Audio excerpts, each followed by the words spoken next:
तो दोस्तों एक बहुत ही कॉमन बीमारी है जो कि लैटिन में जो ब्लड आता है वो इसका पहला लक्षण हो सकता है और वो है अल्सरेटिव कोलाइटिस, जिसे हम संग्रहणी भी कहते हैं। मैं हूं दोस्तों डॉक्टर अमिताभ मोहन जैरा और मैं सर्विस गैस्ट्रोसिटी कंसल्टेंट। संग्रहणीय अल्सरेटिव कोलाइटिस एक ऐसी बीमारी है जो कि हमारी बॉडी का अपना ही सिस्टम हमारी ऊपर एक तरह से एक अटैक रहता है उसका, और उसमें आपकी आंत में जगह जगह जख्म हो जाते हैं, जिन्हें अल्सर्स बोलते हैं, और यही अल्सर रिसने से हमारी लैटिन में ब्लड आना शुरू हो जाता है। आमतौर पे अगर किसी को अल्सरेटिव कोलाइटिस शुरू हुआ है तो आप देखेंगे कि उसको शुरू में सब लोग सोचते हैं कि ये बवासीर हो सकती है, लेकिन उसमें कुछ बुनियादी फ़र्क हैं। जैसे अल्सरेटिव कोलाइटिस में आमतौर पे स्टूल का नंबर बढ़ जाता है, आपको ज़्यादा बारी स्टूल के लिए जाना पड़ता है, प्लस इन केसेस में आप देखेंगे कि स्टूल लूज हो जाता है, वो बन के नहीं आता, और काफ़ी हद तक पेशेंट की सेहत भी गिरनी शुरू हो जाती है। ये कुछ लक्षण हैं कि जब आप अपने डॉक्टर को अपनी पूरी हिस्ट्री बताते हैं तो इन लक्षण को जोड़ के वो इस नतीजे पे पहुंचता है कि आपको कोलाइटिस हो सकता है। लेकिन प्रूफ करने के लिए आपको कोलोनोस्कोपी की मदद लेनी पड़ती है। कोलोनोस्कोपी एक तो आपको ये बताती है कि ये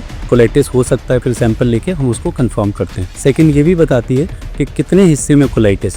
कोलाइटिस एक ऐसी बीमारी है जिसका इलाज दवाइयों से भी संभव है, और बहुत ज़्यादा बढ़ जाए तो उसमें सर्जरी की भी पॉसिबिलिटी रहती है। इस सारी चीज़ में अगर किसी भी आदमी को बहुत सारे मोशंस हो रहे हैं, लूज मोशंस हो रहे हैं और साथ में ब्लड आ रहा है और तमाम तर दवाइयों के बाद भी आप ठीक नहीं हो रहे हैं, तो इसमें बहुत डिले नहीं करना चाहिए। इमीडिएटली आपको अपने पेट और लिवर के स्पेशलिस्ट के पास जाके फर्दर टेस्टिंग पे प्रूफ करके ट्रीटमेंट लेनी चाहिए, और इससे आदमी बिल्कुल स्वस्थ हो सकता है।